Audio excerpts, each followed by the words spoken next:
हम उस राष्ट्र के नागरिक हैं जिसने अनेकों देश की संस्कृतियों को अपने यहाँ पर अपने पलने का मौका दिया।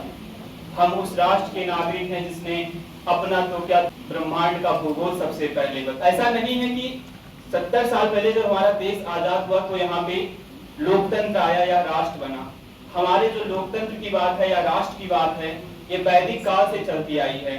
वैदिक काल में सभाओं और समितियों के माध्यम से हमारे यहाँ बहुमत के आधार पर निर्णय होता था, तो जिससे एक हम निष्कर्ष निकालते थे कि ये हमारे यहाँ पे एक प्रकार से लोकतंत्र था। वैशाली का जो गणराज्य है वह दुनिया का सबसे पुराना गणतंत्र के नाम से जाना जाता है, और इस कारण से हम कह सकते हैं कि जो हमारा लोकतंत्र है वह दुनिया के सबसे पुराने लोकतंत्र में के रूप में जाना जाता है।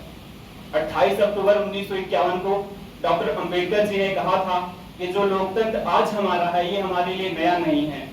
उन्होंने बुद्ध के महानिर्वाण सूत्र को कोट करते हुए कहा था कि इसमें सभाओं और समितियों का वर्णन किया गया है जिसमें बहुमत के आधार पर निर्णय लिया जाता था। तो उस आधार पर हमारा जो लोकतंत्र है वह अति से प्राचीन है। आर्थिक इतिहासकार एंड्रयू मैडसन ने कहा है कि जो भारत का आर्थिक यानी कि जीडीपी थी पहली शताब्दी से लेकर के और 10वीं शताब्दी तक वह दुनिया की 33% थी, यानी कि दुनिया में हम सबसे प्रथम थे। और आने के बाद 1000 से लेकर के 1700 ईस्वी तक हमारी जो जीडीपी थी देश की वह 21% थी। तो उस कारण से हमको यह पता चलता है कि जो राष्ट्र है और जो लोकतंत्र है वो विकास एक साथ तीनों चलते हैं।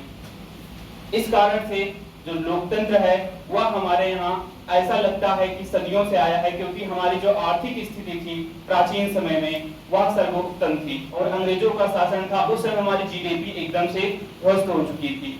आने वाले 70 सालों में हमने देश को एक ऐसे मोड़ पे पहुंचाया है जहां से लगता है कि हमारी जो जीडीपी है या हमारे देश का विकास है, आर्थिक विकास है, वह एक उत्तम शिखर तक पहुंचता नजर आता है। आज हमारे यहाँ G20 जैसे अनेक मुद्दे आ रहे हैं, देश अनेक ऊंचाइयों पहुंच रहा है, दुनिया की अच्छी अर्थव्यवस्थाओं में से देश का नाम जा रहा है।